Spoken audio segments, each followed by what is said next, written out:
정조. 당색을 초월하고 지역 감정을 어루만지고 차별받는 신분층을 거두어들이고 노비 추세법을 폐지하였으며 문화에도 특별한 관심을 기울였다. 신라, 고려, 조선조를 통해 무수한 왕들이 부침했다. 그들 중에는 한 몸을 바쳐 백성과 나라를 위해 봉사하기도 했고 전제 권력을 마음대로 휘두르기도 한 임금이 있었다. 조선조에 들어가 혼신의 힘으로 많은 업적을 남긴 임금으로는 세종과 정조를 꼽을 수 있었다. 특히 정조는 18세기라는 어려운 시대 상황에서 49세를 일기로 많은 업적을 남겼고 왕도 정치를 구현하기 위해 온 힘을 기울였다. 그러나 그 완성을 보지 못하고 장년의 나이에 세상을 떠나 아쉬움을 남기기도 했다. 그의 이런 생애를 더듬어 보고 그가 죽고 난 뒤 나라가 혼란에 빠진 원인을 캐보기로 하자. 정조가 태어날 무렵에는 나라가 안정되어 있었다. 한창 가을 기운이 돌 무렵 창경궁의 경춘전에 사도세자를 아버지로 해경궁 홍씨를 어머니로 하여 태어났다. 왕손이 태어나자 누구보다 기뻐한 것은 할아버지 영조였다. 아들 사도세자의 행동을 못마땅하게 여기고 있던 영조는 남달리 손자를 사랑했다. 더욱이 어린 손자가 학문에 열중하고 효성이 지극하자 그의 총애는 더 말할 수 없을 정도로 이에 쏟아졌다. 그러나 어린 왕손에게는 너무나 많은 시련이 닥쳐오고 있었다. 세자 신분으로 정사를 맡고 있던 사도세자는 많은 마찰을 빚고 있었다. 사도세자는 자유분방한 성격으로 몰래 궁중을 빠져나와 평양에 가서 기생을 끼고 놀기도 하고 비구니와 어울리기도 했다. 또 경종, 사도세자의 큰아버지입니다. 또 경종이 노론들에 몰려 죽은 이를 두고 큰아버지의 원수를 갚겠다고 큰 소리로 떠들기도 하고 원로 대신들을 억누르기도 했다. 사도세자의 반대파들이 형성되었다. 특히 노론들은 이런 세자가 왕이 되면 그들의 신변이 위험하거나 정치적 지위가 흔들릴 것을 점쳤다. 그리하여 세자에 대한 모략이 끊일 날이 없었다. 부왕인 영조도 이들 말에 귀를 기울였다. 특히 세자의 처가인 홍씨들도 노론들 편에 서거나 은근히 동조하는 행동으로 세자를 견제하고 있었다. 영조는 세자의 비행을 들어 근심케 하였고 끝내 뒤주 속에 가두는 처벌을 내렸다. 사도세자는 눈물을 흘리며 부왕에게 빌었으나 이에 아랑곳하지 않고 한여름에 뒤주 속에 가두어 더위에 못 이겨 죽게 한 것이다. 정조는 10살의 어린 나이로 이런 일을 목격했다. 이어 사도세자가 죽고 난 뒤에 그 처벌의 가부를 두고 신하들이 갈라졌다. 그리하여 사도세자의 편을 시파라 부르고 그 반대편을 벽파라 부르게 되었다. 벽파들은 세손의 동정에 주의를 기울였다. 당시 벽파들은 권력을 몽땅 쥐고 요직을 차지하고 있었다. 만약 세손이 삐끗하기만 하면 언제 벽파들에게 위의 손길이 닥칠지 몰랐다. 어머니 해경궁 홍씨는 눈물로 지시오며 아들에게 새삼 근신을 당부했다. 세손의 신변은 위험하기 짝이 없었다. 만약 세손이 아버지의 복수를 떠든다든지 조정의 내막을 아는 채라도 하게 되면 벽파들이 그냥 묵고할 리가 없는 것이다. 세손의 호위를 맡은 홍구경은 세손의 신변을 잘 돌보았다. 어느 날은 한밤중에 지붕에서 기와장 구르는 소리가 났다. 근신들이 나와 범인을 잡으려 하자 범인은 도망쳤다. 끝내 그 연루자들을 잡아들였는데 이런 일은 세손의 동정을 살피려는 벽파들이 시킨 것으로 탄로 났다. 이런 나날 속에 세손은 옷도 제대로 벗지 못하고 잠을 자야 했다. 정조의 나이 20이 되었을 적에 영조는 80세가 넘어 기력이 다하였다. 이에 세손에게 왕위를 물려줄 생각을 하였다. 영조는 어느 날 대신이 있는 자리에서 세손을 불렀다. 그리고 근심스레 물었다. 어린 아기는 노론 소론과 남인북인을 아느냐? 나라의 일과 조정의 일을 아느냐? 병조 판서는 누가 좋을지 이조 판서는 누가 좋을지를 아느냐? 이에 옆에 있던 홍인환이 불쑥 말을 가로막았다.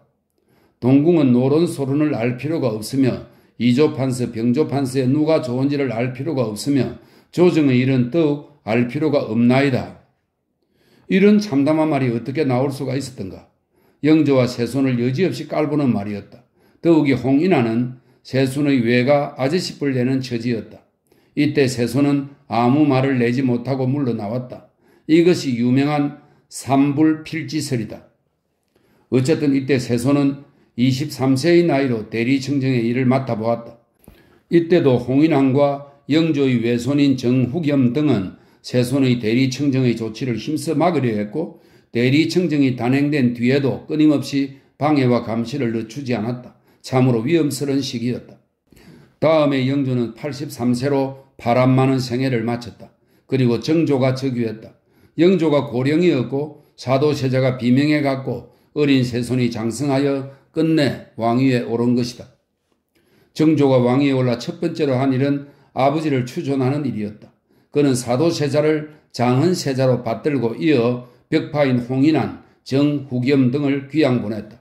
그리고 홍구경을 발탁하여 도성지로 삼고 여러 일을 지휘하게 했다.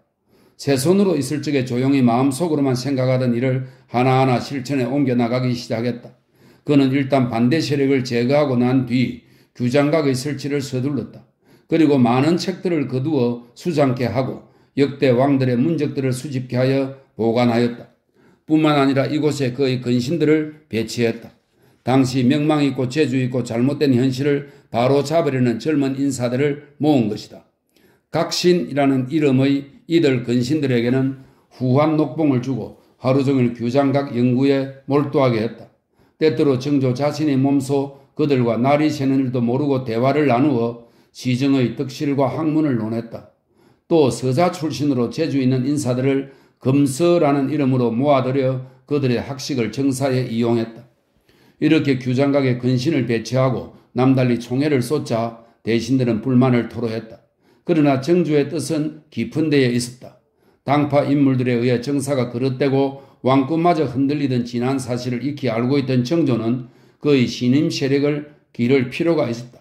그래야 당파의 인물을 멀리하고 참신하고 유능한 신진들을 통해 바른 정치를 펴보려 한 것이다. 바로 각신에 발탁된 인사들이 당시 명망 있고 젊은 이가환, 정약용 등이었다.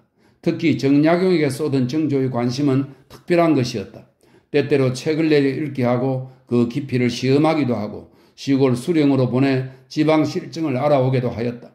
정조는 또 남인의 거두 최재공에게 중요한 정사를 맡겼다. 영의정 최재공은 왕의 뜻을 쫓아 바른 정치를 펴었다. 나이 많은 최재공의 후계자로 정조는 이가왕과 정약용을 점찍어 키워갔다.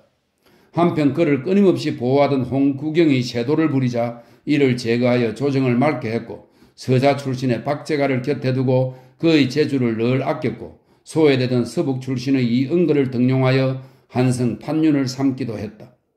당색을 초월하고 지역의 감정을 어루만지고 차별받는 신분층을 거두어 들였다.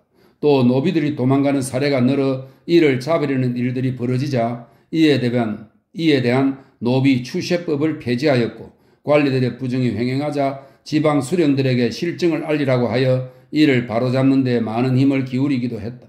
일부의 반대 세력을 제외하고는 성군이 태어났다는 칭송이 조야에 자자했다. 특히 많은 핍박을 받던 서민들이 새롭게 왕의 덕을 칭송하며 살 길을 찾아 생업에 전념하는 기풍이 일었다. 정조는 문화에도 특별한 관심을 기울였다. 박지원과 그 제자들이 비어 소글을 쓰는 문체가 되자 그는 박지원의 반성을 촉구하는 정도로 방임했고 천주교 교도가 제사를 지내지 않는 일이 발각되자 그 당사자들만 처벌하고 천주 교도들을 박해하지는 않았다. 또 종래의 역적의 글이라 하여 보기를 금하던 정도전, 허균의 글을 모아 규장각에 보관케 하였다. 뿐만 아니라 정조는 현실개혁의 이론을 내놓는 실학자들의 글을 많이 탐독했다. 곧 앞시대에 살았던 방계유형원, 성호이익, 수남 안정복의 글을 읽고 현실 정책에 반영하였다. 또 당시 실학자로 시골에 묻혀있는 위백규를 불러 벼슬을 내려주었다. 그리고 그들의 개혁 이론에 귀를 기울였다. 참으로 문풍의 진작을 위해 모든 것을 수용하려는 행동과 의지를 보이고 있었다. 그 자신 책 읽기를 게을리하지 않았고 글씨에 정진하기도 했다.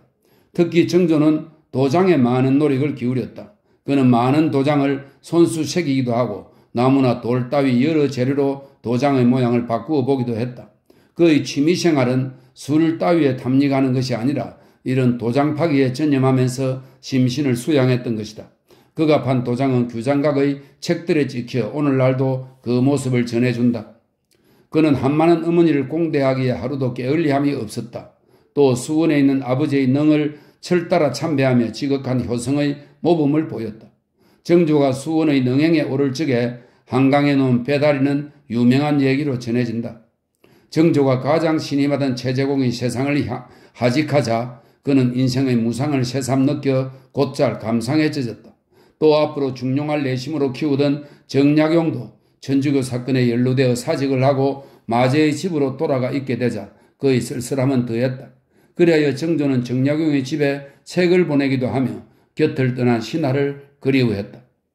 그의 나이 49세, 아직 장년이었지만 이런 일들은 그의 말년의 분위기를 나타낸다. 아마 14년 동안 온갖 심의를 기울여 혁신정치를 펴보려 했지만 보수 세력이나 묵은 신하들의 견제로 제대로 성과를 거둘 수 없는 현실에 환멸을 느꼈는지도 모른다. 아무튼 그는 여름에 들어 갑자기 병석에 누웠다. 그리고 11세의 세자를 두고 세상을 떠났다. 어머니 해경궁 홍씨의 슬픔은 너무나 컸다. 그리하여 세왕의 할머니인 해경궁 홍씨보다 나이가 어린 정조 할머니인 대왕대비 김씨의 손에 옥새가 들어갔다. 김씨는 어린 왕을 감싸며 진정부치를 끓여들여 정사를 마음대로 휘둘렀다. 그리하여 그 뒤 세도정치가 들어서 19세기 밀란의 시대를 유발했다. 정조가 그토록 염려하던 일이 끝내 현실로 나타난 것이다. 정조를 반대하던 벽파들은 고개를 치켜들고 정조의 세력을 꺾었으며 권력을 그들 손아귀에 넣고 온갖 비리를 저질렀다. 세종이 죽고 나서 왕위를 놓고 왕자들이 싸움을 벌였는데 이때는 척족들이 어린 왕을 얻고 농간을 부렸던 것이다. 세종과 정조, 비록 성군으로 역사에 이름이 올랐지만 그 뒤의 현실이 그들 뜻대로 되지 않은 것은 운수 탓인가?